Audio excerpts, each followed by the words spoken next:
C'est le matin du bazar de la récolte que le gel est arrivé tôt, non pas sous la forme d'un doux voile blanc comme on peut s'y attendre à la fin de l'automne, mais sous la forme d'une couche fragile et vitreuse qui a transformé toutes les fenêtres de St. Mary Mead en miroir d'un secret pâle. Miss Marple l'a remarqué en premier en tirant ses rideaux. La dentelle pressée contre la vitre semblait avoir absorbé le froid, chaque fil scintillant comme une toile d'araignée gelée. Elle se dit que ce serait une matinée difficile pour les petits pains et les compositions florales. Pourtant, le temps, comme les gens, était souvent le plus trompeur lorsqu'il semblait le plus beau. À 9 heures, la place du village était remplie de tables, de tréteaux et du murmure des négociations. Il y avait le poli des cuivres de la cloche de l'église, l'odeur des banderoles humides, et Madame Price Ridley dans son rôle annuel de surveillante morale, ajustant tout ce qui ne convenait pas à son goût. Madame Bantry avait fait don d'un panier de chrysanthèmes si énorme qu'il ressemblait à un trône floral. Le révérend Clément se déplaçait parmi ses paroissiens avec un sourire qui suggérait davantage la patience chrétienne que la joie. Et derrière le stand de gâteaux, Madame Hartnell était déjà engagée dans une dispute pour savoir qui avait glacé quoi. Mademoiselle Marple, enveloppée dans son châle bleu pâle, était assise derrière les articles tricotés avec un air de douce curiosité. Le village, songeait-elle, se révélait sous son vrai jour lorsqu'il prétendait être à son meilleur. Il y avait une légère tension dans chaque sourire, une compétition dans chaque compliment. Le bazar, ostensiblement destiné à la toiture de l'église, était en réalité davantage destiné à la réputation. Une légère agitation commença près de la table de tombola, un bruit en désaccord avec le reste, un petit halètement, un panier tombé, puis le silence. La voix de Madame Bantry, tendue par l'inquiétude, appela le vicaire. Mademoiselle Marple tourna la tête et vit que des gens s'étaient rassemblés près de la porte de la sacristie, un groupe de chapeaux et de curiosités. Entre leurs épaules, elle aperçut quelque chose de pâle sur les dalles, non pas une chute de givre cette fois, mais la main d'une femme, molle et immobile, la paume vers le haut, comme si elle attendait de recevoir quelque chose qui ne viendrait jamais. C'était Madame Templeton. Son visage, lorsqu'ils la soulevèrent délicatement, était aussi blanc que le givre sur la fenêtre derrière elle. Elle était l'accompagnatrice au piano de l'école, une veuve au charme discret qui portait des perles qui n'étaient pas tout à fait à sa portée. Ses yeux étaient entr'ouverts, fixés sur rien, une légère trace de rouge à lèvres encore sur sa joue, comme si le matin l'avait surprise au dépourvu. Le médecin, appelé depuis son étal de livres d'occasion, se pencha sur elle et secoua la tête. Le cœur, très probablement, dit-il, mais sans conviction. Il se redressa, regarda une fois la fenêtre givrée de la sacristie derrière elle et fronça les sourcils. Là, au centre du givre, il y avait une seule tache claire, un cercle, pas plus grand qu'une pièce de monnaie, à travers lequel on aurait pu jeter un coup d'œil à l'intérieur. Quelqu'un murmura qu'elle avait dû s'évanouir, un autre qu'elle était malade depuis des semaines. Mais les yeux de Mademoiselle Marple s'attardèrent sur ce minuscule cercle fondu dans la vitre et sur la façon dont le gant de Madame Templeton avait été déchiré au bout du doigt. C'était un détail insignifiant, cette déchirure, mais elle la mettait mal à l'aise. Les accidents étaient généralement symétriques, mais celui-ci ne l'était pas. Lorsque la police arriva, le jeune sergent Lake, incertain mais enthousiaste, le bazar s'était dissous en chuchotements. Les tasses de thé étaient abandonnées à mi-chemin, les gâteaux laissés sans jugement. Il prit des notes avec un malaise visible, car rien ne semblait encore tout à fait criminel, et pourtant tout l'était. Le givre gardait toujours son silence, scintillant autour de la fenêtre comme un secret rendu visible. Mademoiselle Marple, ayant suffisamment observé, se tourna tranquillement vers Madame Price Ridley. « Il fait si froid aujourd'hui, dit-elle d'une voix douce. N'est-il pas étrange que le givre ne persiste que sur cette seule fenêtre? J'aurais pensé que le soleil toucherait d'abord ce côté. » Madame Price Ridley cligna des yeux, ne sachant pas s'il s'agissait d'une remarque sur le temps ou d'autre chose. Avant qu'elle n'ait pu répondre, la femme du vicaire annonça que le bazar se poursuivrait bien sûr, comme l'aurait souhaité Madame Templeton. La foule obéit, comme le font les foules, soulagée de retrouver le rythme familier des achats et des commérages. Mais les rires semblaient désormais forcés, et l'air était chargé d'une tension qui n'était pas due au froid. Mademoiselle Marple serra son châle autour de ses épaules et se rassit derrière son tricot. Ses yeux, pâles comme le givre lui-même, s'attardèrent une fois de plus sur cette fenêtre, celle avec le cercle fondu, comme un œil qui en avait trop vu, et elle pensa, sans surprise, que la mort à St. Mary Mead choisissait toujours les occasions les plus respectables pour arriver. Le bazar continua, comme les gens insistaient, pour qu'il en soit ainsi, mais l'atmosphère à l'intérieur de la salle paroissiale avait changé. Les conversations étaient plus douces, les rires plus faibles et incertains, comme la lumière filtrée par le givre à l'extérieur. Une légère odeur de phénol provenant de la trousse du médecin persistait, bien qu'il soit parti depuis longtemps. Mademoiselle Marple reprit son tricot, mais les aiguilles y bougeaient sans qu'elle y prête attention. C'était dans des moments comme celui-ci, pensait-elle, que la nature humaine révélait son mélange, particulier de peur et de comédie. Personne ne voulait paraître insensible, mais tout le monde voulait être celui qui en savait plus que les autres. Madame Price Ridley, s'étant autoproclamée gardienne des convenances, se mit à raconter à voix basse qu'elle avait toujours trouvé la pauvre Madame Templeton fragile. Mademoiselle Hartnell acquiesça immédiatement, affirmant qu'après tout, elle l'avait déjà vue refuser un gâteau éponge. Mademoiselle Marple sourit faiblement. La conversation portait moins sur la défunte que sur le réconfort des vivants. Une répétition de supériorité morale déguisée en sympathie. Chaque répétition d'un tel choc semblait apporter un plaisir tacite d'être proche de la scène de la tragédie, sans en souffrir. De l'autre côté de la pièce, le vicaire se tenait avec le sergent Lake, leur voix basse et hésitante. Le carnet de Lake pendait à son côté, comme s'il était gêné par son propre vide. Il regarda mademoiselle Marple une ou deux fois, comme s'il sentait qu'elle l'observait. Elle lui fit un petit signe de tête encourageant, que le jeune homme prit comme une permission plutôt que comme un défi, et s'approcha d'elle. « Je suppose que vous n'avez rien vu d'inhabituel, madame ?» demanda-t-il d'une voix formelle mais incertaine. « Inhabituel ?» répéta-t-elle doucement. « C'est un mot plutôt fort pour un endroit aussi petit. Vous ne trouvez pas ? Mais oui, j'ai remarqué une tache sur la fenêtre qui avait fondu, alors que tout le reste était gelé. On aurait dit que quelqu'un avait soufflé dessus. » Il cligna des yeux. « Vous voulez dire quelqu'un à l'intérieur ? Ou à l'extérieur ?» répondit-elle en croisant les mains sur ses genoux. Les deux possibilités semblent mener à des réflexions plutôt curieuses. Lake avait l'air perplexe. Il la remercia poliment, nota quelque chose qu'elle ne comprit pas et s'éloigna. Miss Marple se remit à tricoter. D'après son expérience, les policiers de moins de 50 ans préféraient la clarté des empreintes digitales à l'ambiguïté des motivations humaines. Dehors, le gel commençait à fondre. L'eau glissait le long des gouttières en plomb de l'église avec une délicate persistance. Le cercle fondu sur la fenêtre de la sacristie s'était légèrement élargi, comme un œil qui s'ouvre. Mademoiselle Marple l'observait distraitement, tandis que Madame Bantry s'approchait d'un pas vif, les joues rougies par l'indignation et le froid. « Ma chère Jane, » murmura-t-elle, « je ne comprends pas ce qui a poussé Madame Templeton à sortir ce matin. Il faisait un froid glacial. J'ai entendu dire qu'elle n'était pas en forme, qu'elle avait des problèmes nerveux. On dit qu'elle a reçu cette semaine une lettre qui l'a bouleversée. »« Vraiment ?» dit mademoiselle Marple. « Les lettres ont le don d'arriver au mauvais moment. On ne peut jamais être sûr de qui est censé les lire. » Madame Bantry eut l'air surprise, puis baissa encore davantage la voix. « Eh bien, Florence, vous la connaissez ? La gouvernante des Templeton m'a dit que l'enveloppe était rose. Je ne peux imaginer de quel genre de correspondance il s'agissait, à son âge. » Mademoiselle Marple ne répondit pas, mais ralentit son tricot. Le papier rose suggérait des sentiments personnels, quelque chose qui dépassait les limites habituelles de la politesse de la paroisse. Elle se demanda si quelqu'un l'avait trouvé parmi les effets de Madame Templeton. Alors que l'après-midi touchait à sa fin, les gens commencèrent à partir par deux, ou en petits groupes murmurants. Leurs paroles flottaient derrière eux comme la fumée des cheminées, insaisissables mais persistantes. Le givre, bien qu'en train de fondre, s'accrochait encore au bord des fenêtres, rappelant le froid anormal du matin. Mademoiselle Marple s'attarda jusqu'à ce que la dernière table soit débarrassée, aidant la femme du vicaire à plier les banderoles avec sa patience tranquille habituelle.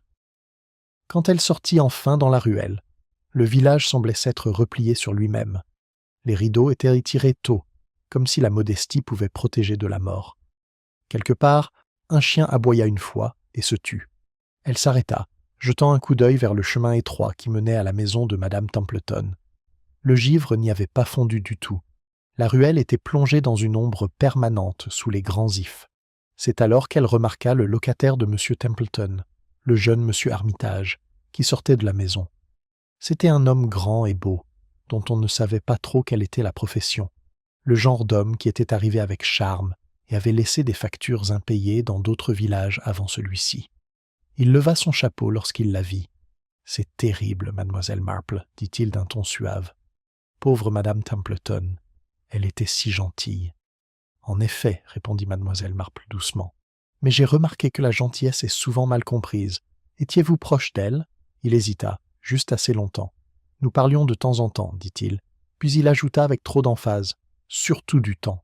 C'est très anglais de votre part, dit-elle en souriant faiblement. Faites attention, monsieur Armitage, le gel rend tout si glissant. Il eut un petit rire, ne sachant pas si elle parlait du sol ou d'autre chose, et se dépêcha de partir. Mademoiselle Marple le regarda jusqu'à ce qu'il disparaisse derrière la haie. Puis elle regarda à nouveau les fenêtres givrées du cottage. Elle remarqua que l'une d'elles était légèrement ouverte, comme si quelqu'un l'avait fermée à la hâte le matin même. Les cloches de l'église se mirent à sonner l'heure, leur son faible à travers la brume. Elle se dirigea vers chez elle, son esprit triant tranquillement ce qu'elle avait vu. La lettre, le gant, le cercle sur la vitre, et cette peur étrange dans le sourire de M. Armitage. Tout cela ne formait pas encore un tableau cohérent, mais cela viendrait. À Saint, tout finit par s'éclaircir, comme une fenêtre qui s'ouvre au soleil ou un brouillard qui se dissipe pour révéler ce que l'on espérait ne pas voir. Le lendemain matin, une lumière pâle et timide fit scintiller le givre sur les haies, comme si rien de fâcheux ne s'était produit. Mademoiselle Marple, avec sa ponctualité habituelle, avait l'habitude de prendre son thé près de la fenêtre donnant sur la ruelle. Elle vit le sergent Lake marcher d'un pas vif vers le cottage des Templeton, sa casquette enfoncée sur la tête et son carnet déjà à la main. Elle remarqua qu'il avait l'air d'un homme déterminé à prouver sa compétence, mais qui, intérieurement, ne savait pas par où commencer. Elle posa sa tasse et prit son châle. Il y avait des moments où un village avait plus besoin d'être rassuré que d'être autorisé, et elle avait découvert au fil des ans que quelques mots aimables prononcés sur le bon ton pouvaient apporter plus de vérité qu'une douzaine de questions posées avec suspicion. Le chemin menant au cottage était craquant sous ses pieds, le givre intact jusqu'à ce qu'elle atteigne le portail, où une seule série d'empreintes plus grandes que celle d'une femme avait déjà troublé la blancheur. Le sergent Lake la salua avec un soulagement visible. « Bonjour, mademoiselle Marple. Je viens de parler avec la gouvernante, Florence. Elle est un peu bouleversée, comme vous pouvez l'imaginer. C'est tout à fait naturel, répondit mademoiselle Marple. Quand une tragédie se produit, les vivants savent rarement quoi faire de leurs mains. Elle esquissa un petit sourire. Puis-je entrer? Il fait terriblement froid. À l'intérieur, le cottage était rangé à l'extrême. L'habitude de madame Templeton de tout mettre en ordre semblait avoir survécu à celle-ci. Le salon sentait légèrement la lavande et la poussière brûlée provenant d'un radiateur électrique. Une seule photographie était posée sur la cheminée, celle de son défunt mari en uniforme militaire, raide et consciencieux. Sur la table se trouvait une pile de feuillets de cantiques et à côté, un petit bol en verre contenant une seule boucle d'oreille. Mademoiselle Marple remarqua l'absence de la deuxième boucle d'oreille sans faire de commentaire. Florence, les yeux rougis et tremblante, sortit de la cuisine avec une tasse de thé qui clapotait à chaque pas. « Ils ont dit que c'était son cœur, mademoiselle, murmura-t-elle. Le médecin a dit qu'elle était peut-être morte d'un coup. Mais elle n'était pas malade hier. Elle s'inquiétait à propos de cette lettre. Oh, j'aurais préféré ne jamais la voir. » Le sergent Lake se pencha en avant. « Une lettre ?» Florence eut l'air alarmée. « Oh, oui, elle est arrivée hier matin. Une enveloppe rose, comme je l'ai dit à madame Bantry.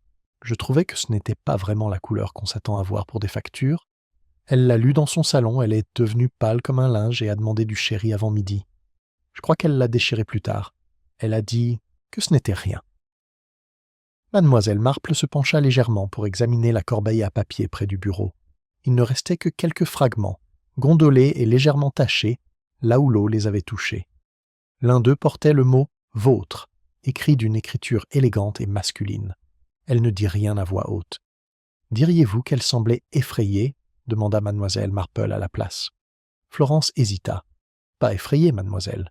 Plutôt comme si elle s'était souvenue de quelque chose qu'elle avait essayé d'oublier. » Le sergent nota consciencieusement cette remarque, bien que son expression suggérait qu'elle n'ajoutait pas grand-chose à sa compréhension. Il s'éclaircit la gorge. « Nous allons, chercher le reste de cette lettre. Cela pourrait être un indice. » Le regard de mademoiselle Marple se posa sur la fenêtre givrée à l'arrière du cottage.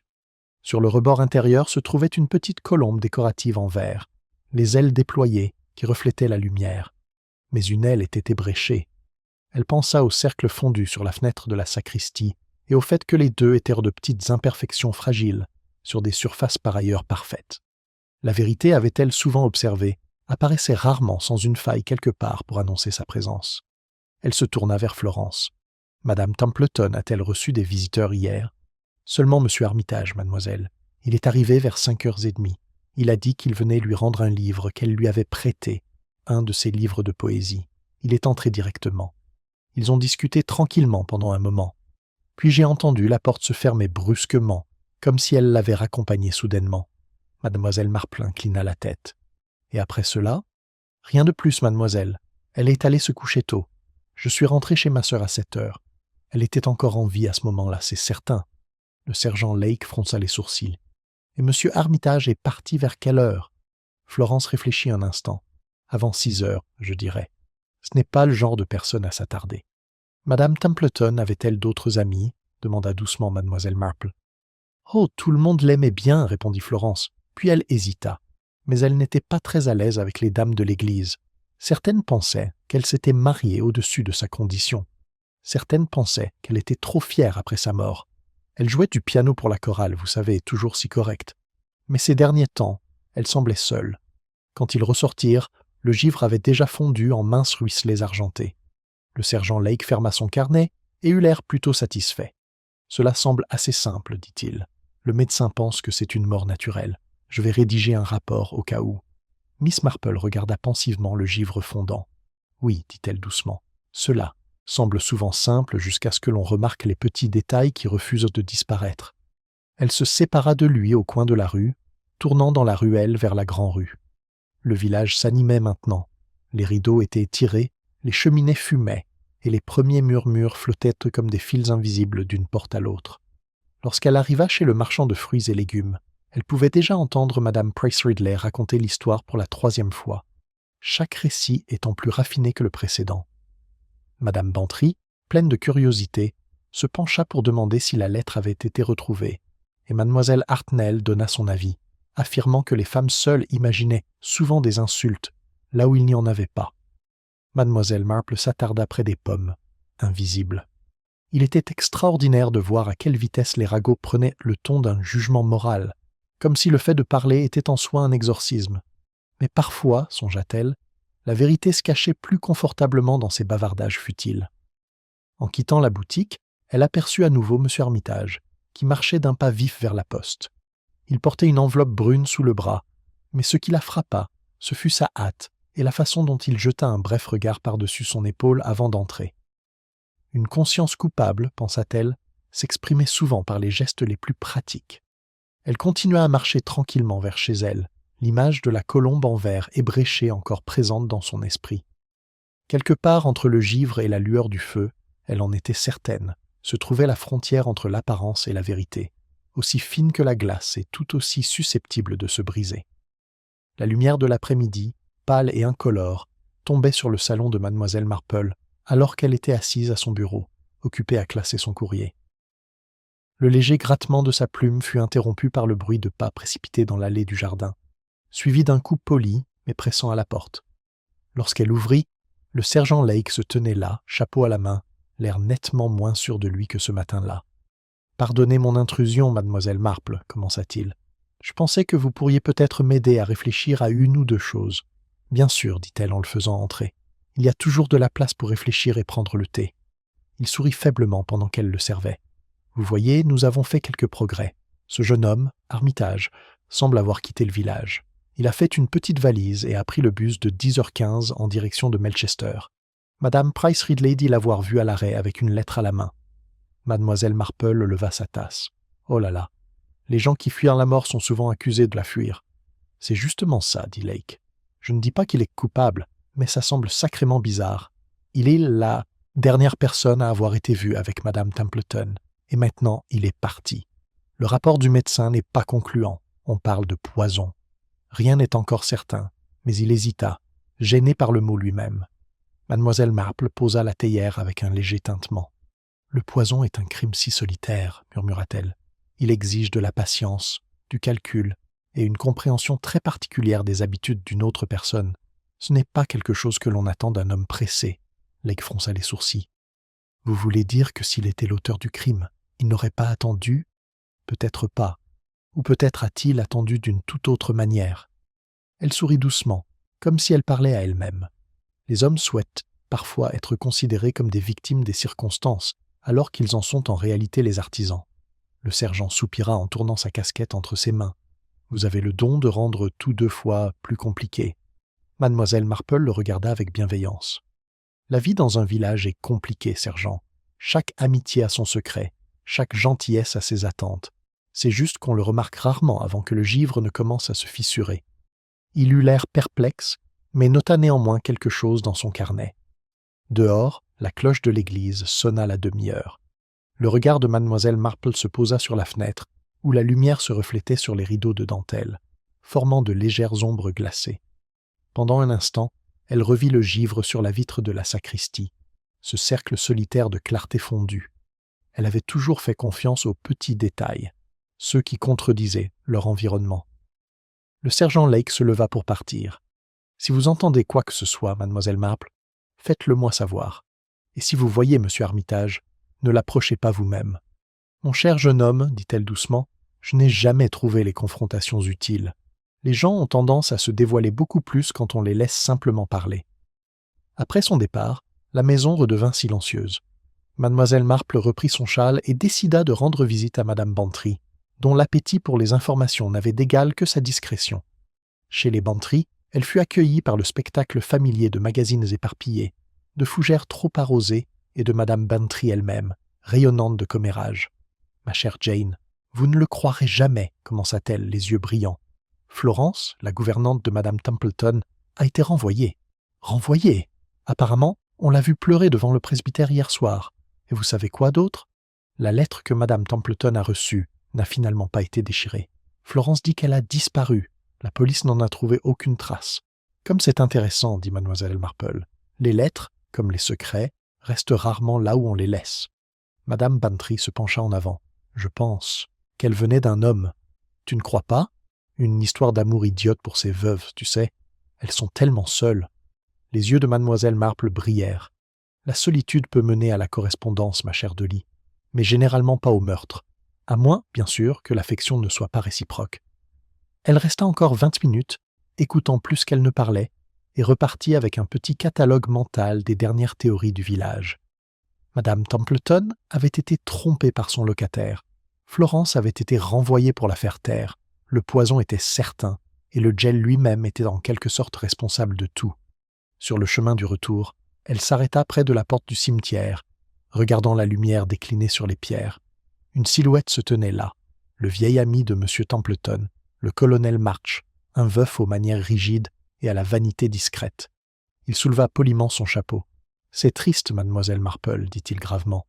Je ne peux pas dire que j'ai été surpris, cependant. Le pauvre Templeton n'a jamais eu beaucoup de chance avec les femmes. En effet, dit-elle. Et pourtant, je pensais que madame Templeton était admirée pour sa discrétion. » Il eut un rire sec. Sa discrétion peut-être, mais la réputation d'une femme dépend souvent moins de ses actions que de ceux qui l'observent. Mademoiselle Marple le considéra un instant. Tout à fait. Après tout, les apparences sont la véritable monnaie de notre village. Certains les dépensent sans compter, d'autres les thésaurisent, jusqu'à ce que leur valeur change. Il semblait légèrement mal à l'aise, murmura un « bonsoir » et s'en alla. Mademoiselle Marple resta encore un moment près du portail, les yeux fixés sur la brume qui rampait sur le sol comme de la fumée. Elle repensa à la colombe en verre ébréchée sur le rebord de la fenêtre de madame Templeton, une aile intacte, l'autre cassée, et à la facilité avec laquelle les gens confondaient fracture et grâce.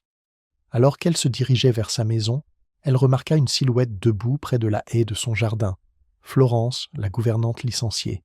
La femme avait les yeux rougis et serrait son châle contre ses épaules. Elle semblait à la fois effrayée et déterminée. « Mademoiselle Marple, murmura-t-elle en jetant un coup d'œil derrière elle, je dois en parler à quelqu'un. C'est à propos de cette lettre. Je pense que M. Armitage n'était pas le seul à savoir ce qu'elle contenait. » La main de mademoiselle Marple, légère mais ferme, se posa sur le portail. L'air était redevenu froid, et le givre commençait déjà à se former sur l'herbe. C'était toujours au crépuscule, songea-t-elle, que la vérité commençait à se dessiner, lorsque le monde respectable perdait un peu de son éclat, et que la peur faisait trembler même les voix les plus ordinaires. La respiration de Florence s'échappait en bouffées irrégulières, alors que le froid s'intensifiait autour d'elle. Là, Lumière de la lampe du salon de mademoiselle Marple projetait un faible cercle doré sur le chemin, à l'intérieur duquel la femme semblait à la fois coupable et pitoyable, comme si sa confession l'avait déjà condamnée. Mademoiselle Marple ouvrit le portail et lui fit signe de rentrer. À l'intérieur, la chaleur de la pièce et le léger parfum de lavande semblèrent surprendre Florence, qui s'assit sur le bord de la chaise, tordant son mouchoir, jusqu'à ce que les fils s'effilochent. La vieille horloge sur la cheminée tic-taquait avec cette patience délibérée propre aux maisons, qui ont connu plus de secrets que leurs occupants n'en connaîtront jamais. Mademoiselle Marple attendit. « Je ne devrais rien dire, » commença Florence d'une voix tremblante. « Mais je ne peux pas supporter cela sur ma conscience, mademoiselle. J'ai vu quelque chose cette nuit-là, enfin, pas vraiment vu, mais plutôt entendu. Après le départ de M. Armitage, quelqu'un a de nouveau frappé à la porte. Je n'ai pas ouvert, j'étais parti chercher mon châle. Mais j'ai entendu des voix basses, comme des gens qui se disputaient tranquillement. Quand je suis revenu, elle était seule à nouveau, mais elle avait l'air bouleversée. Les aiguilles de mademoiselle Marple, bien qu'inactives sur ses genoux, donnaient l'impression d'une concentration tranquille. « Avez-vous reconnu la voix, Florence ?»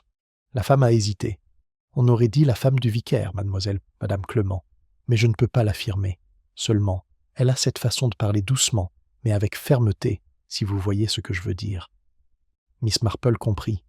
La voix de madame Clement était comme du sucre sur de l'acier, et elle avait depuis longtemps pris l'habitude d'être partout où l'on avait besoin d'elle, ou là où sa présence pouvait améliorer les apparences. Florence serra son châle. « Il y a autre chose. Ce matin, pendant que je nettoyais le salon avant qu'on me demande de partir, j'ai trouvé quelque chose derrière le pied du piano. Je ne voulais pas le cacher, vraiment. Mais j'avais peur. C'était un bout de papier, déchiré, comme cette lettre. Je l'ai ici. » Elle sortit de sa poche un bout de papier froissé, le lissa tremblante sur ses genoux et le tendit. Le fragment était petit, mais l'encre était bien lisible. Je ne peux plus me taire. Si la vérité éclate, cela nous ruinera tous les deux. Mademoiselle Marple le lut une fois, puis le replia soigneusement. « Une phrase très dérangeante, dit-elle doucement. La vérité a tendance à l'être. » Florence leva les yeux, anxieuse. « Pensez-vous que cela signifie un meurtre, mademoiselle ?»« Je pense, dit mademoiselle Marple, que cela signifie la peur. Et la peur, Florence, est souvent le début de quelque chose de très stupide. » Un coup à la porte les interrompit. C'était à nouveau le sergent Lake, les joues rougies par l'air nocturne. « Bonsoir, mademoiselle Marple. Je suis désolé de vous déranger, mais nous avons trouvé quelque chose d'étrange chez les Templeton. Puis-je entrer ?» Elle se leva, glissant discrètement le papier sous sa tasse de thé. « Bien sûr, sergent. Entrez, je vous en prie. » Il salua Florence d'un signe de tête, mais sembla surpris de la voir là. « Nous avons eu des nouvelles de Melchester. M. Armitage n'est finalement pas allé loin. Il a réservé une chambre à l'hôtel Station. Il prétend attendre son avocat. Mais ce qui est curieux, c'est qu'il y avait un bout de papier dans sa valise. Un programme musical, celui du concert paroissial du mois dernier. Le nom de Madame Templeton est entouré au crayon. Florence eut un petit cri étouffé, mais le visage de mademoiselle Marple resta serein. « Les hommes entourent souvent les choses qu'ils ne peuvent pas vraiment posséder, dit-elle, ou les choses dont ils souhaitent se souvenir différemment. Le lac semblait douteux. Cela suggère tout de même qu'ils étaient proches. Peut-être que cette lettre venait de lui. »« C'est possible, dit mademoiselle Marple.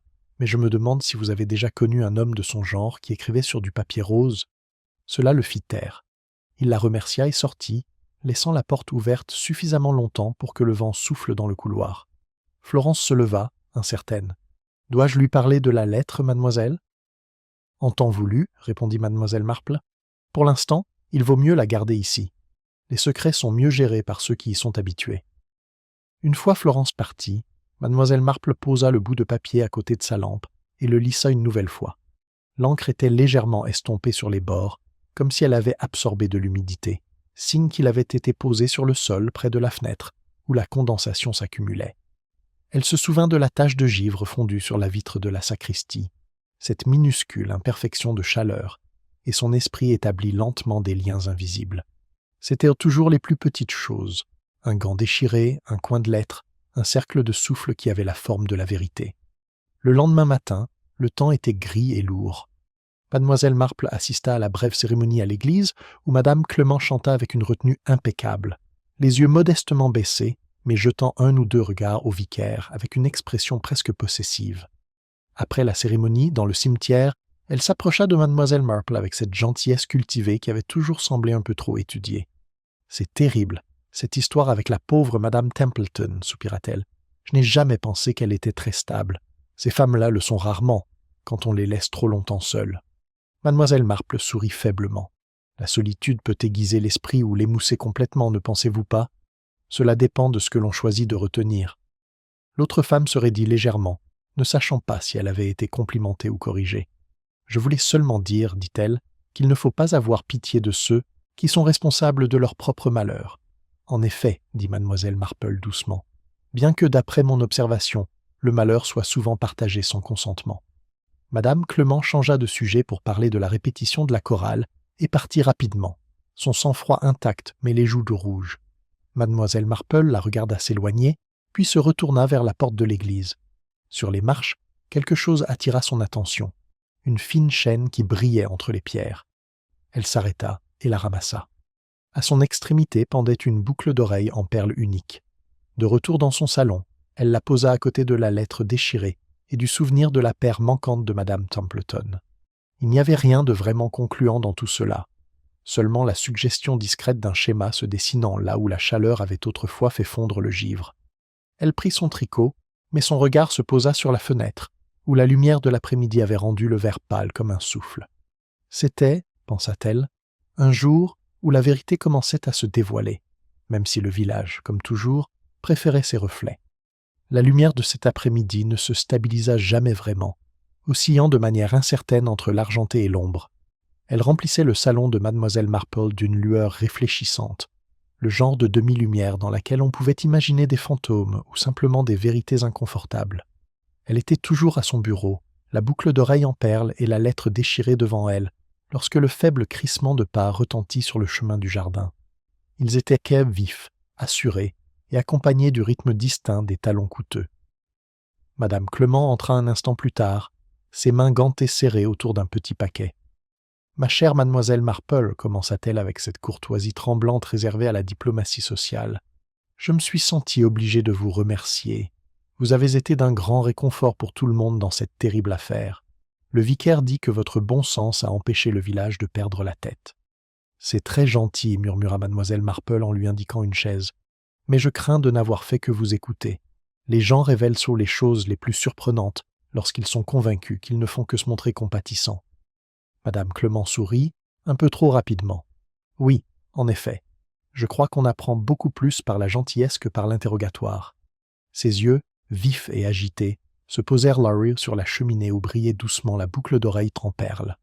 Pendant un instant, son sang-froid vacilla. « Quelle belle pièce, dit-elle. D'ailleurs, j'avais autrefois une paire assez similaire. On perd facilement ce genre de choses, n'est-ce pas? »« Très facilement, dit mademoiselle Marple d'un ton doux, surtout quand on ne s'attend pas à être vu en train de les porter. » Une lueur de couleur apparut sur les joues, de la femme du vicaire. « Vous avez une façon si curieuse de formuler les choses, mademoiselle Marple, presque biblique. » Mademoiselle Marple esquissa un petit sourire sec. « C'est de l'observation, ma chère, pas du jugement. Il ne faut pas confondre les deux. » Pendant un moment, elles restèrent assises dans un silence délicat, interrompu seulement par le tic-tac de l'horloge. Puis madame Clement posa son paquet sur la table. « La guilde des dames collecte des vêtements pour la vente missionnaire, dit-elle d'un ton vif. Je me demandais si vous pourriez contribuer avec quelques tricots. C'est très attentionné de votre part, dit mademoiselle Marple, les yeux fixés sur le paquet. Mais j'imagine que le véritable but de votre visite est autre. » Le sourire de madame Clement se figea. « Vraiment, mademoiselle Marple, par exemple, continua doucement la vieille dame, si Florence m'avait parlé la nuit dernière, ou si j'avais entendu certaines rumeurs concernant des lettres et des querelles dans les salons. » Les yeux de la femme du vicaire s'écarquillèrent juste assez pour confirmer la vérité que mademoiselle Marple avait déjà devinée. « L'imagination de cette femme frôle la malveillance, dit-elle froidement. Je suis venue uniquement pour vous avertir. La police ne doit pas se laisser distraire par les ragots. » Mademoiselle Marple inclina la tête, comme si elle recevait un sermon. « Tout à fait. Les ragots cachent souvent plus de vérité qu'ils n'en révèlent. Il s'agit simplement de savoir quelle partie est embellie et quelle partie a été ajoutée par nécessité. » Madame Clement se leva brusquement. « Vous êtes très intelligente, mademoiselle Marple. Trop intelligente, parfois. J'espère que vous vous souvenez que la charité, et non la suspicion, est une vertu chrétienne. » La porte d'entrée se referma avec une fermeté décisive. Mademoiselle Marple soupira doucement, regardant une fois de plus la perle. L'orgueil, songea-t-elle, avait de nombreux déguisements. Il pouvait porter des gants et transporter un colis destiné à la charité, mais son véritable poids se faisait toujours sentir dans les mains. Plus tard dans la journée, elle se rendit à la poste, un châle étroitement enroulé autour des épaules. L'air était redevenu vif, le genre de froid qui rendait chaque son fragile. Elle rencontra le colonel March à l'extérieur, qui souleva son chapeau avec une gravité solennelle. « C'est une affaire terrible, dit-il. La police a arrêté ce type, Armitage, vous savez. Lake me l'a dit lui-même. Il y avait des incohérences dans sa déposition. » Mademoiselle Marple leva les yeux. En effet, l'incohérence est un trait si humain. On se demande si c'était de la négligence ou de la conscience. Le colonel eut un petit rire. « Je n'ai jamais fait confiance aux littéraires. Toujours en train de lire de la poésie et d'écrire des notes sur du papier coloré. C'est mauvais signe. » Le sourire de mademoiselle Marple était presque affectueux. « Oui, colonel, les couleurs en révèlent plus que les gens ne le pensent. » Ils se séparèrent, amicalement, même si son esprit était déjà ailleurs. En passant devant le presbytère, elle aperçut madame Clement à travers la fenêtre du salon, penchée vers son mari, avec un air de lui donner discrètement des instructions. Le verre dépoli déformait son expression en quelque chose à mi-chemin entre la tristesse et l'autorité. Les apparences, pensa mademoiselle Marple, étaient le jardin le plus soigneusement entretenu du presbytère. Ce soir-là, le sergent Lake réapparut, plein d'énergie et déterminé. « Nous l'avons trouvé, mademoiselle Marple. Monsieur Armitage a admis s'être disputé avec madame Templeton cette nuit-là. Il a dit qu'elle avait menacé de révéler quelque chose à son sujet au village. Il n'a pas précisé quoi. Et ceci... » Il sortit un petit objet enveloppé dans du papier qui avait été trouvé dans la poche de son manteau. Une boucle d'oreille en perles. Elle correspond à celle trouvée dans le cottage. Mademoiselle Marple l'examina, le front légèrement plissé. « Comme c'est curieux, murmura-t-elle. Deux moitiés d'une vérité. Et pourtant, sergent, avez-vous pensé à qui pouvait avoir les deux avant que l'une ne soit perdue ?» Il fronça les sourcils. « Vous voulez dire qu'elle les lui a donnés ? Peut-être, répondit-elle. Ou peut-être que quelqu'un voulait le faire croire. Il semblait incertain, mais acquiesça et rangea la preuve dans sa poche. « Nous le garderons ici cette nuit. L'inspecteur arrive demain. »« Merci, mademoiselle Marple. Vous nous avez été d'une grande aide, que ce soit intentionnel ou non. » Une fois qu'il fut parti, elle resta longtemps assise dans son fauteuil, la lumière de la lampe faisant briller les deux perles, l'une authentique, l'autre factice, même si peu de gens auraient pu faire la différence au premier coup d'œil. Elle repensa à la main gantée de madame Clement, qui s'était approchée trop près de la cheminée un peu plus tôt, à la voix tremblante de Florence, aux gants déchirés de madame Templeton. Autant de fragiles dissimulations pour la même chose, le secret. Dehors, le gel était revenu à la tombée de la nuit, recouvrant les fenêtres de motifs délicats, comme une écriture qu'elle pouvait presque déchiffrer. Quelque part au-delà, les cloches de l'église sonnaient faiblement dans le froid. Mademoiselle Marple se leva, tira les rideaux et éteignit la lampe. Il était temps, pensa-t-elle, que certaines réflexions se précisent suffisamment pour que la vérité apparaisse à travers les fissures. L'aube s'installa à St. Mary Mead dans un silence presque coupable, comme si elle hésitait à troubler le givre délicat qui recouvrait à nouveau les fenêtres et les haies. Mademoiselle Marple se leva plus tôt que d'habitude, son souffle visible dans l'air frais de son cottage. Elle alluma le feu, se servit une modeste tasse de thé et se tint près de la fenêtre, tandis que la lumière se répandait faiblement sur les toits. Il régnait dans le village un calme particulier, comme dans la tente, le genre de calme qui précède souvent une nouvelle importante. Elle arriva, comme toujours, accompagnée de pas précipités et de mots à demi étouffés. Un coup sec à la porte, haletant et brusque, ramena le sergent Lake sur le seuil. Ses yeux, d'ordinaire si juvéniles, étaient rassombris par quelque chose de plus incertain ce matin-là. « J'ai pensé que vous voudriez être informée, mademoiselle Marple, dit-il. Il y a eu un autre puits, un autre incident. Son châle était déjà sur ses épaules avant qu'il n'ait fini. C'est bien ce que je pensais, murmura-t-elle. Qui, cette fois? Florence, dit-il d'un ton grave. Ils l'ont trouvée dans le jardin du presbytère. Elle n'est pas morte, Dieu merci, mais elle en est proche. Quelqu'un l'a frappée à la tête par derrière. Elle est encore à demi consciente. Elle n'arrête pas de parler d'une fenêtre. La voix de mademoiselle Marple était calme. Alors je pense, sergent, que nous ferions mieux d'aller la voir avant qu'elle n'oublie ce qu'elle voulait dire. Le givre était plus épais dans l'allée du presbytère, du genre qui s'accroche et scintille comme s'il feignait l'innocence. Le presbytère lui-même semblait inhabituellement calme lorsqu'ils entrèrent, ses rideaux à demi tirés malgré l'heure. Madame Clement les accueillit à la porte, l'air horrifié, mais gardant son sang-froid. « C'est terrible, murmura-t-elle. Je préparais le petit déjeuner lorsque le jardinier l'a trouvée près de la remise à outils. Pauvre femme, quelle idiote! Que faisait-elle ici à l'aube? Mademoiselle Marple observa les mains tremblantes de la femme. Elles n'étaient pas couvertes de farine ou de cendre, mais dégageaient seulement un léger parfum de savon à la lavande. En effet, dit-elle doucement, c'est un moment étrange pour rendre visite, n'est-ce pas? Florence était pourtant connue pour son sens du timing, apparaissant toujours là où on ne l'attendait pas. Les lèvres de Madame Clement se serrèrent. Vous ne voulez pas dire. Suggérer? Oh non, ma chère, dit Mademoiselle Marple doucement. Je constate simplement que les gens se promènent rarement dans le jardin du presbytère par accident. Le sergent Lake s'éclaircit la gorge. Nous prendrons sa déposition dès qu'elle sera en état, madame. Le médecin est avec elle en ce moment. On les conduisit dans le petit salon, où Florence était allongée, pâle, clignant des yeux, sur un canapé, la tête soigneusement bandée. Le médecin leva les yeux, fatigué mais satisfait. Un coup chanceux, dit-il. Celui qui l'a frappée n'avait pas l'intention de la tuer. Il voulait juste lui faire peur. Elle survivra. Florence ouvrit les yeux. Quand elle vit Mademoiselle Marple, un soulagement tremblant passa sur son visage. « Je n'ai rien dit, murmura-t-elle. Je le jure. Je voulais seulement vérifier que c'était parti. »« La lettre, murmura Florence. Je pensais qu'elle l'avait peut-être cachée, dans le bureau du vicaire, près de la fenêtre. J'ai vu Madame Clement là-bas hier soir. Elle tenait quelque chose dans sa main qui brillait comme du verre. Le médecin la fit taire doucement, mais Mademoiselle Marple en avait entendu assez. « Merci Florence, dit-elle doucement. Tu as été très courageuse. Repose-toi maintenant. » Dehors, la cloche du presbytère sonnait le quart d'heure, d'un son doux et délibéré. Mademoiselle Marple se tourna vers le sergent Lake. « Vous voyez, mon cher sergent, la difficulté de la nature humaine n'est pas que les gens mentent, mais qu'ils disent la vérité de manière sélective. Vous pourriez trouver cela très gênant. » Il fronça les sourcils. « Vous voulez dire Madame Clement ? Je ne veux rien dire, sauf que la même personne qui vole un objet peut aussi le rendre, si elle craint d'être découverte. » Elle jeta un coup d'œil vers la fenêtre givrée du bureau, visible depuis le hall. La lumière du matin se reflétait étrangement sur une vitre légèrement plus claire que les autres, comme si quelqu'un l'avait essuyée pendant la nuit. Ils ressortirent. Le givre craquait faiblement sous leurs chaussures. Madame Clement s'était retirée dans la cuisine, laissant la maison étrangement vide, sa piété s'étirant sur quelque chose de plus fragile.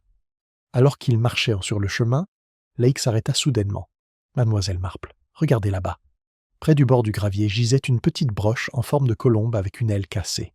Mademoiselle Marple se baissa et la ramassa, enlevant le givre de son bord. « Ah, dit-elle doucement, comme il est étrange que nos symboles de paix apparaissent si souvent dans des moments de violence. » Le sergent semblait mal à l'aise. « Vous pensez que c'est à elle ? » ?»« Je pense, dit Mademoiselle Marple, qu'elle était destinée à être trouvée. » De retour dans son cottage, Mademoiselle Marple posa la broche à côté des perles et du fragment de lettre. Ensemble, ils ressemblaient aux vestiges d'une histoire racontée trop précipitamment, chaque objet dissimulant autant qu'il révélait. Elle pouvait entendre des voix faibles provenant de la ruelle. L'excitation anxieuse de Madame Bantry se mêlait à la désapprobation habituelle de Madame Price Ridley. Le village s'agitait à nouveau, transformant le choc du matin en un scandale gérable. Elle se servit une autre tasse de thé et s'assit devant la fenêtre. Le givre s'estompait déjà par endroits, laissant de fines traînées d'eau qui reflétaient la lumière comme des veines de verre. Les apparences, pensa-t-elle, n'étaient qu'une question de température. Il suffisait d'un peu de chaleur pour que la vérité refasse surface. Un coup à la porte interrompit sa rêverie. Le sergent Lake se tenait là, une fois de plus, tenant une enveloppe brune. « Nous venons de recevoir ceci de Melchester, dit-il, adressé à Madame Templeton, posté la veille de sa mort. C'est une écriture féminine. » Mademoiselle Marple la prit délicatement, ses doigts suivant les courbes délicates de l'écriture cursive. Le papier était rose pâle. Elle leva les yeux, calme et assurée. « Alors, sergent, dit-elle doucement, je crois que nous sommes sur le point de découvrir qui craignait vraiment le froid. » Mademoiselle Marple n'ouvrit pas la lettre immédiatement. Elle la posa délicatement sur la cheminée, à côté de la broche, comme s'il s'agissait d'un autre spécimen à examiner en temps voulu. Elle examina plutôt les légères pliures de l'enveloppe, la tache laissée par un pouce près du cachet, le parfum trop fort pour un courrier du matin. Ses années passées à St. Mary Mead lui avait appris que les plus petits détails étaient souvent les plus révélateurs. Lorsque le sergent Lake s'agita près de la porte, elle sourit faiblement. « Il serait peut-être plus sage, dit-elle, d'avoir des témoins avant que la curiosité ne nous tente. La correspondance d'une femme est souvent mal interprétée par ceux qui croient que la culpabilité est imprimée sur la page. » Il eut l'air perplexe, mais obéit, organisant la venue du colonel March et de madame Bantry dans l'après-midi. Tous deux étaient des figures incontournables du village, l'un pompeux, l'autre joyeusement indiscret, ce qui, selon mademoiselle Marple, était idéal pour révéler ce que la retenue pouvait dissimuler. Le gel dehors fondait rapidement, formant des flaques sous les haies, comme si le village lui-même avait commencé à transpirer sous la pression. À 3 heures, le petit groupe était réuni.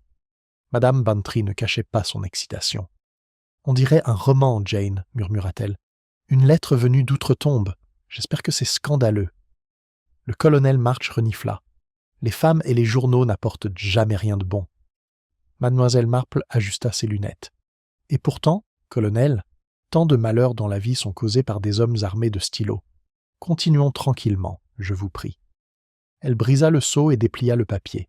L'écriture était élégante, féminine, indéniablement consciente d'elle-même. L'odeur qui s'en dégageait était écœurante, comme celle de lys laissée trop longtemps dans l'eau. Elle lut à haute voix, d'une voix calme et claire. « Ma très chère Hélène, vous ne pouvez pas continuer ainsi. Le passé n'est pas enterré, quel que soit le réconfort que vous tirez de son silence. Je ne vous laisserai pas détruire un autre homme comme vous avez détruit le premier. Si vous ne dites pas la vérité, je le ferai. » Monsieur, quand elle eut terminé, un silence s'installa. Madame Bantry expira comme si la lettre avait retenu son souffle pour elle. Hélène Templeton, détruire un autre homme? Oh, Jane, qu'est-ce que cela signifie? Mademoiselle Marple posa la lettre à plat sur la table. Cela signifie, chère Dolly, que la réputation de Madame Templeton était plus fragile que nous l'imaginions, et que quelqu'un souhaitait la détruire, peut-être pas par souci de justice, mais par commodité. Le colonel March se tortilla mal à l'aise. M pourrait-il être la femme du vicaire? Elle s'appelle Margaret. Les aiguilles à tricoter de mademoiselle Marple, bien qu'inactives, semblèrent se faire écho à sa pensée. « C'est possible, dit-elle doucement. Ou cela pourrait appartenir à quelqu'un d'autre. M est une lettre si polyvalente, à la fois masculine et féminine, familière et anonyme. Elle cache aussi facilement qu'elle accuse. » Le sergent Lake fronça les sourcils. « Mais si madame Templeton a reçu cette lettre avant de mourir, alors celui qui l'a écrite l'a menacée. Cela suffit. »« Peut-être, dit mademoiselle Marple. Pourtant, un mobile sans contexte n'est qu'une ombre. » Quand ils se dispersèrent, le crépuscule envahissait déjà les ruelles. Mademoiselle Marple resta assise longtemps après le départ des autres, les yeux fixés sur la lettre, comme si celle-ci pouvait changer de sens sous son regard. Dehors, les premiers signes de brume commençaient à voiler le clocher de l'église.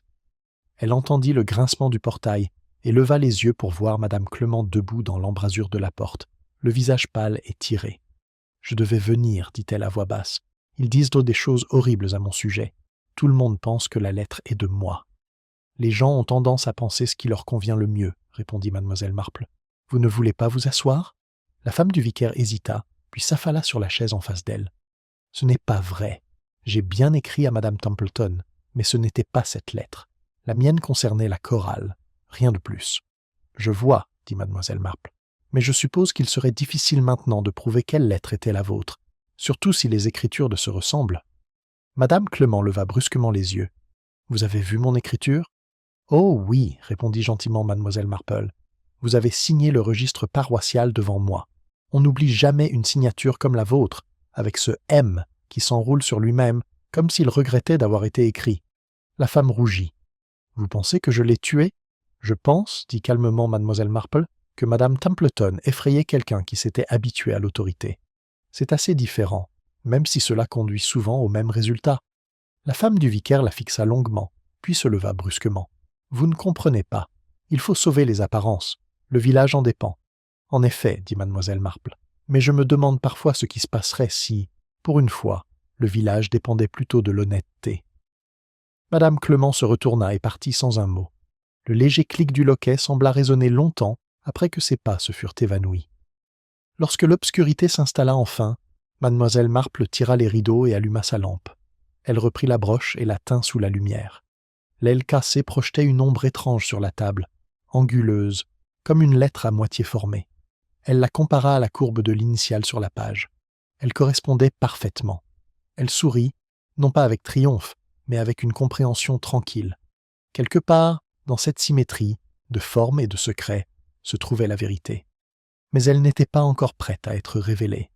Le givre sur la fenêtre reflétait la lumière de la lampe, transformant chaque ligne de condensation en écriture argentée. Et elle pensa, en éteignant la flamme, que les mensonges les plus dangereux étaient ceux qui étaient si au service de la respectabilité, prononcés doucement, écrits magnifiquement et scellés avant que l'encre n'ait eu le temps de sécher. La nuit passa avec un vent agité qui faisait vibrer les vitres comme des doigts nerveux. Au matin, le givre avait de nouveau reculé, laissant de légères traces d'humidité qui straillent. Elle venait de s'asseoir pour prendre son petit déjeuner, lorsque la cloche de l'église sonna à nouveau 3 coups mesurés, suivis d'une pause. Ce son n'était pas réservé aux services religieux, mais aux urgences. Quelques instants plus tard, on frappa brusquement à sa porte. Le sergent Lake se tenait sur le seuil, l'expression partagée entre le choc et l'incrédulité. « C'est Madame Clement, dit-il simplement. On l'a trouvée dans la sacristie, au même endroit que Madame Templeton. La fenêtre est grande ouverte cette fois-ci. Il y a eu un autre décès. » Miss Marple se leva lentement, pliant soigneusement sa serviette avant de la mettre de côté. « Ah, dit-elle doucement, alors j'ai bien peur que le gel ait enfin fondu. » Lorsqu'ils arrivèrent, l'allée du presbytère était bondée, les visages pâles, les voix baissées dans le registre poli de la tragédie communautaire. Madame Bantry était déjà là, chuchotant énergiquement à l'oreille du colonel March, qui semblait convenablement solennel. La porte de la sacristie était entr'ouverte. L'air à l'intérieur était plus froid que celui du matin. Mademoiselle Marple entra et vit, comme elle l'avait déjà vu auparavant, le calme étrange qui suit la violence. Madame Clement gisait près de la fenêtre où le givre avait fondu, dans une posture étrangement gracieuse, comme si elle avait choisi son emplacement. Un chandelier gisait sur le sol à côté d'elle, sa base tachée de ce qui ne pouvait être que du sang. Sur la table se trouvait un livre de cantiques ouverts, dont les pages flottaient dans le courant d'air.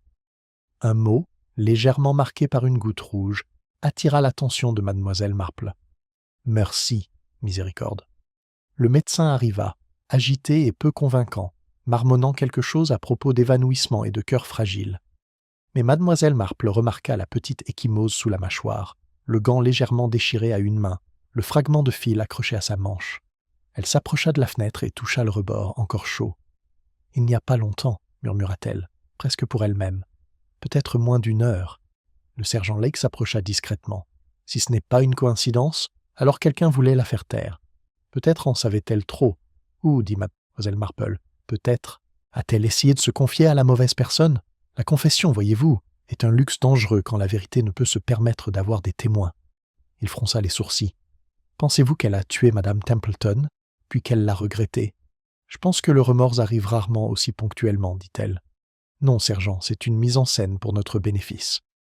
Ils quittèrent la sacristie alors que la foule grossissait. Madame Bantry attrapa le bras de mademoiselle Marple. « C'est horrible, Jane. Et dans une église, en plus. Le vicaire est hors de lui et refuse de parler à qui que ce soit. Le chagrin prend de nombreuses formes, dit mademoiselle Marple, d'un ton plus réfléchi que consolateur. Parfois, il ressemble étrangement à de la peur. Dans l'après-midi, le village était à nouveau en effervescence, la peur et la fascination se côtoyant mal autour des tasses de thé. Les théories se multipliaient. Madame Price Ridley insistait sur la jalousie, Madame Bantry murmurait qu'il s'agissait de chantage, et le colonel March jurait que c'était politique. Mademoiselle Marple écoutait depuis son coin du salon de thé, tricotant tranquillement, l'esprit ailleurs. La postière, Madame Ridley, s'approcha d'elle avec une excitation hésitante. « Vous allez me trouver idiote, mademoiselle Marple, mais il s'est passé quelque chose d'étrange hier.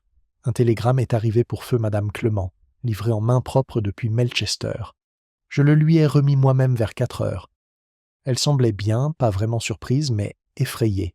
« Vous souvenez-vous de ce qu'il disait » demanda mademoiselle Marple. « Oui, curieusement. Il était court. Je sais ce que vous avez fait. Fenêtre. Rien d'autre. » Les aiguilles de mademoiselle Marple s'arrêtèrent au milieu d'un point. « Comme c'est curieux, » dit-elle doucement. « On ne voit pas souvent des menaces qui se terminent par un signe de ponctuation. » Ce soir-là, le sergent Lake rappela, épuisé et pâle. Nous avons trouvé ceci dans le bureau de madame Clement, dit-il en lui tendant une feuille pliée. C'était une autre note, celle-ci non signée, écrite de la même main élégante que la lettre précédente adressée à madame Templeton. Vous êtes allé trop loin. Il y aura des conséquences. Mademoiselle Marple examina l'écriture. Les boucles étaient soignées, délibérées. Mais quelque chose dans le poids de l'encre trahissait une hésitation. Elle regarda vers la fenêtre givrée derrière lui, les derniers rayons du soleil se reflétant sur la vitre. Elle avait peur, sergent. Assez peur pour feindre le repentir, peut-être. Ou pour rencontrer quelqu'un qui le lui promettait. Il avait l'air perplexe. Vous voulez dire qu'elle est venue ici de son plein gré? La culpabilité, mon cher sergent, dit doucement mademoiselle Marple, est une invitation à laquelle peu de gens peuvent résister. Après son départ, le cottage redevint silencieux. Mademoiselle Marple se leva et plaça les 2 lettres côte à côte sur son bureau. Les signatures manquaient, mais leur différence n'était pas celle d'une main habituée à contrôler et d'une autre tremblant sous le poids de la décision. Elle jeta un coup d'œil à la broche en forme de colombe brisée, aux 2 perles et à la lettre à moitié déchirée. Le motif, bien que faible, commençait enfin à se dessiner. Dehors, une fine bruine avait commencé à tomber, transformant les lampadaires en halos doux. Elle serra son châle autour d'elle et regarda vers l'église, où une lumière solitaire brûlait encore dans la sacristie. Sa lueur vacillait faiblement, se reflétant dans la vitre humide de sa fenêtre comme 2 flammes, l'une stable, l'autre incertaine. Et elle pensa, avec une calme fatalité, que la vérité à St. Mary Mead n'était plus cachée par le gel, mais par le tremblement des mains humaines qui avaient peur de la laisser fondre. La lumière de la sacristie brûlait toujours lorsque mademoiselle Marple arriva à l'église. Elle avança prudemment sur le chemin de gravier, mesurant chacun de ses pas, la brume glaciale s'enroulant autour d'elle comme un souvenir. La faible lueur à travers les vitres givrées donnait une illusion de chaleur, mais l'air à l'intérieur était vif, résonnant de ce silence creux qui persiste après des confessions faites trop tard. Le sergent Lake se tenait près de la porte, son carnet ouvert mais intact. « Elle n'est partie que depuis 1 heure, murmura-t-il. Le vicaire l'a trouvée quand il est venu fermer. Il dit qu'elle a laissé une note sur son bureau au sujet du pardon, mais il n'y a pas de signature. » Les yeux de mademoiselle Marple parcoururent la petite pièce. Chaque objet semblait à sa place, et pourtant, cet ordre semblait artificiel, comme si la scène avait été mise en scène. Elle se dirigea vers le bureau, où une seule bougie brûlait à côté d'une Bible ouverte. La page était tournée au livre de Jean, chapitre 8, verset 7. « Que celui d'entre vous qui est sans péché jette la première pierre. » Le verset était souligné 2 fois au crayon pâle. « Le pardon » dit Miss Marple doucement. Un mot pratique quand on n'en a plus d'autre. Le vicaire entra, pâle et secoué, son col romain légèrement de travers. « Elle n'était pas elle-même ces derniers jours, » dit-il d'une voix tremblante. « J'aurais dû m'en rendre compte. Elle a insisté pour nettoyer seule la sacristie ce matin. J'ai pensé que c'était sa façon de se racheter. » Le regard de mademoiselle Marple s'adoucit, mais seulement brièvement. L'expiation, cher révérend, arrive souvent trop tard pour être bienveillante et trop tôt pour être sincère. Vous n'avez vu personne d'autre entrer ? Il secoua la tête. Personne. Mais j'ai entendu une voiture partir peu avant d'entrer. Lake prit note, fronçant les sourcils. Nous allons la retrouver. Mais s'il s'agissait de culpabilité, mademoiselle Marple, qu'aurait-elle pu faire pour la mériter ? La vieille dame se tourna vers la fenêtre. Le givre avait complètement fondu, laissant des traces de condensation qui brouillaient le reflet de son propre visage. La culpabilité, sergent, concerne rarement ce que l'on a fait. Elle concerne ce que l'on a permis. Elle regarda à nouveau le vicaire. « Votre femme a-t-elle parlé de madame Templeton ces derniers mois ?» L'homme hésita. Ils étaient amis autrefois, la chorale, les tâches paroissiales. Mais après Noël dernier, il y avait eu un refroidissement, quelque chose de tacite entre eux. « Et monsieur Armitage ?» demanda-t-elle d'un ton léger. Il sursauta en entendant ce nom. Ma femme trouvait qu'il n'était pas de bonne compagnie. Elle disait que madame Templeton se ridiculisait pour un homme plus jeune. Je lui ai dit de laisser tomber. Mademoiselle Marple acquiesça doucement, le visage impassible. Et pourtant, elle ne le fit pas. Dehors, une cloche sonna faiblement, annonçant midi. À travers le son, on entendait le craquement des pas qui approchaient. C'était le colonel March, essoufflé et plein de lui-même. « L'inspecteur est en route, » annonça-t-il. « Toute cette affaire sera bientôt éclaircie, croyez-moi. Armitage est la clé. La jalousie, la passion, tout ce genre de choses. Les femmes sont dangereuses quand on les contrarie. » Mademoiselle Marple sourit faiblement. « En effet, colonel. mais pas toujours de la manière dont on s'y attend. Le colonel cligna des yeux, incertain, et se retira vers la porte. Lorsque le silence revint dans la pièce, mademoiselle Marple s'approcha de la fenêtre. Une légère trace sur la vitre intérieure attira son attention. Un ovale clair où quelqu'un avait posé sa main ou son souffle. Elle le toucha légèrement. « Là, dit-elle doucement, encore notre fenêtre, toujours témoin, jamais coupable. » Lake eut l'air perplexe. « Vous voulez dire qu'elle a rencontré quelqu'un ici ? » « Je veux dire, dit mademoiselle Marple, que madame Clément est venue ici pour simuler un repentir, mais la vérité n'est jamais aussi théâtrale. Quelqu'un d'autre était avec elle, quelqu'un en qui elle avait suffisamment confiance pour le laisser s'approcher, et quelqu'un qui savait précisément ce qu'elle avait l'intention de confesser. » Lake fronça davantage les sourcils. « Mais qui, mademoiselle Marple ? Armitage est enfermé. Le vicaire est en lambeaux. Florence est encore à demi consciente. » Le regard de la vieille dame s'attarda sur le bureau, où la flamme de la bougie se courbait et se redressait sous l'effet du courant d'air. « Il existe d'autres moyens que la main pour tuer, sergent. La peur, par exemple, peut être très efficace si elle est administrée avec les bons mots. » Ils quittèrent dans la sacristie peu après. Le brouillard s'était épaissi, estompant les contours, adoucissant même les pierres tombales en formes indéfinissables. Mademoiselle Marple marchait lentement à côté du sergent, ses pensées aussi calmes que ses pas. À la porte de l'église, elle s'arrêta. « Vous allez relâcher monsieur Armitage, dit-elle. Il est peut-être vaniteux, mais il n'est pas cruel. Et la cruauté, la vraie cruauté, est de nature ordonnée. Elle méprise les détails qui clochent. » Lake la fixa du regard. « Alors qui reste-t-il » Elle sourit faiblement. « Oh, pas mal. Les villages regorgent de gens vertueux. Cela rend les coupables plus difficiles à trouver. » Quand elle rentra chez elle, le givre sur sa fenêtre s'était reformé en une fine dentelle. Elle s'assit près du feu, regardant la chaleur de la pièce le faire fondre à nouveau, laissant apparaître de petits espaces transparents, comme des petits yeux s'ouvrant sur la nuit. À chaque fois que la glace fondait, le monde extérieur devenait un peu plus clair. Mademoiselle Marple se servit une autre tasse de thé. Sur sa table gisaient les fragments de l'histoire, la lettre déchirée, les 2 perles, la colombe brisée, et maintenant une seule page de la Bible marquée au crayon.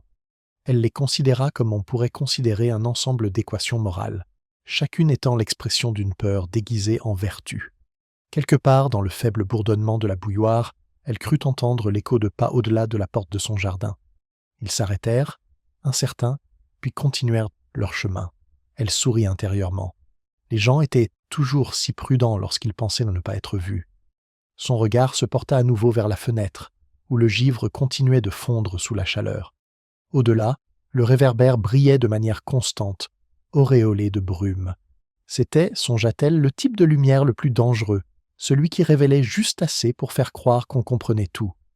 Le matin se leva humide et nacré, un mince voile de brume adoucissant les contours des toits et des haies. St. Mary Mead était entrée dans cette phase de scandale propre au petit village, avec ses ajustements discrets de ton, ses chuchotements respectueux, ses oublis sélectifs.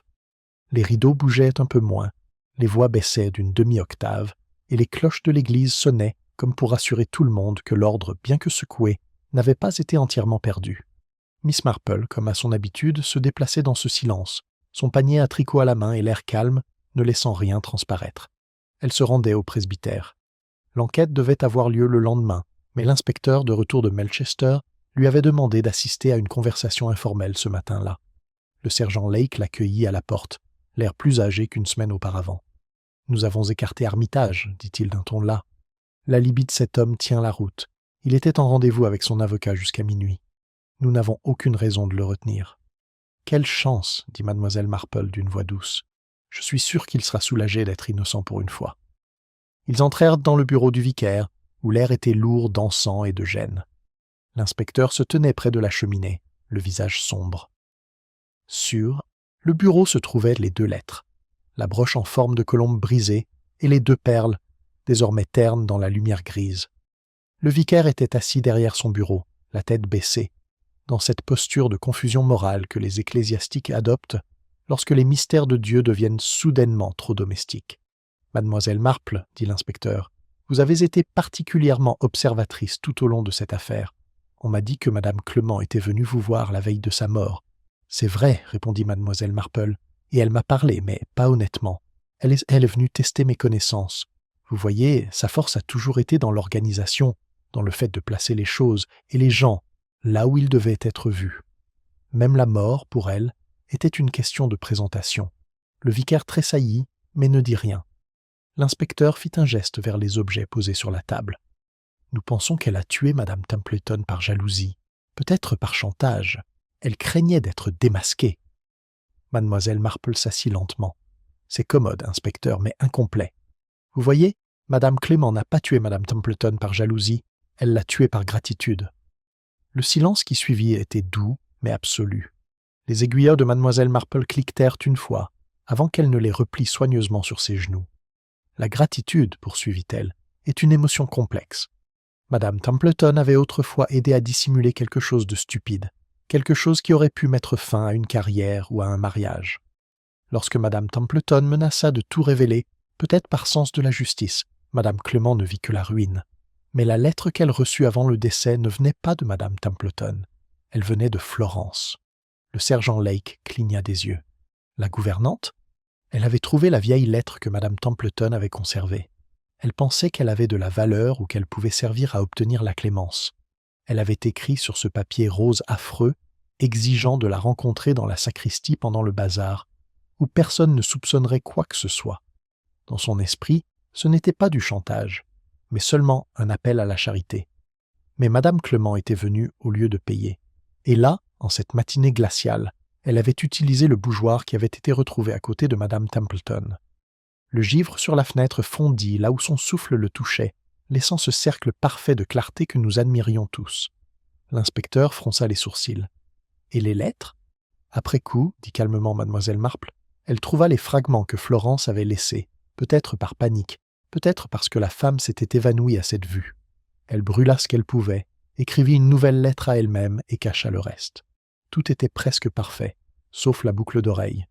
Vous voyez, Madame Templeton avait déchiré sa manche en tombant, et la perle s'était détachée.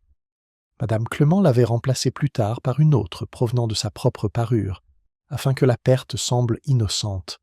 Mais l'imitation ne peut jamais tout à fait imiter la culpabilité. C'est ce qui l'a trahi. Le visage du vicaire avait pris la couleur du parchemin. Elle n'était pas une femme méchante, dit-il d'une voix rauque.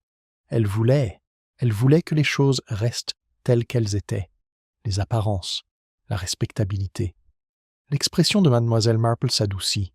Oui, c'était sa perte. Lorsque Florence commença à avoir des soupçons, elle essaya de la faire taire elle aussi, mais la peur a les mains maladroites. Le coup qu'elle lui porta n'avait pour but que de l'effrayer, pas de la tuer. Et après coup, elle pensa que des aveux répareraient ce que la tromperie avait brisé. Mais la culpabilité a le don de transformer le repentir en théâtre. Elle choisit à nouveau la sacristie, espérant peut-être que Dieu pardonnerait ce que la société ne pardonnerait pas. L'inspecteur ferma lentement son carnet. Et le télégramme ? « Je sais ce que vous avez fait. » Fenêtre. Une réponse astucieuse, dit Mademoiselle Marple. Encore une fois de Florence, sans doute enhardie par sa conscience ou son désespoir. Elle avait l'intention d'effrayer sa maîtresse pour qu'elle avoue la vérité, sans savoir qu'elle la conduirait à la mort. Le mot « fenêtre » était le choix parfait. Pour Florence, il désignait la sacristie, mais pour Madame Clément, il signifiait la révélation du danger d'être vue. Dehors, l'horloge sonna 11 heures. Le vicaire se leva, son sang-froid vacillant. Que dois-je dire à la paroisse, Mademoiselle Marple? Comment parler d'un tel péché sans déchirer le tissu même de la charité? Elle esquissa un petit sourire triste. Vous pourriez parler de miséricorde, révérend. Pas celle que l'on trouve dans les sermons, mais celle qui existe entre les gens quand il est déjà trop tard. Il baissa la tête. Et Florence? Elle se remettra, dit Mademoiselle Marple, et elle gardera le silence. J'ai constaté que les villages préfèrent les mystères soigneusement dissimulés plutôt que pleinement compris. Plus tard, en rentrant chez elle à pied par les ruelles tranquilles, Mademoiselle Marple regarda la brume se lever des prairies. Le givre qui avait tant caché et révélé avait maintenant disparu, laissant la terre humide et honnête. Elle s'arrêta près du mur du cimetière, regardant le clocher à moitié perdu dans les nuages. Pendant un instant, elle crut voir un mouvement à la fenêtre de la sacristie, une ombre peut-être, ou simplement son imagination. Puis la lumière à l'intérieur s'éteignit. Lorsqu'elle arriva à son cottage, les premiers rayons faibles du soleil avaient repercé les nuages. Elle accrocha son châle à son crochet et s'assit près du feu, écoutant le tic-tac de l'horloge et le faible bourdonnement des voix lointaines qui reprenaient routine. Il y aurait bientôt une autre fête, un autre sermon, une autre querelle polie au sujet des fleurs. St. Mary Mead retrouverait son rythme habituel, comme toujours. Mademoiselle Marple déplia son tricot, mais son regard se porta plutôt vers la fenêtre, où les dernières traces de condensation reflétaient la lumière comme des mots s'effaçant d'une page. Elle trouva étrange que la vérité ne disparaisse jamais complètement, mais attende seulement qu'il fasse assez chaud pour réapparaître. Dehors, un merle se mit à chanter. Quelque part au loin, les cloches de l'église sonnaient doucement dans l'air pur du matin.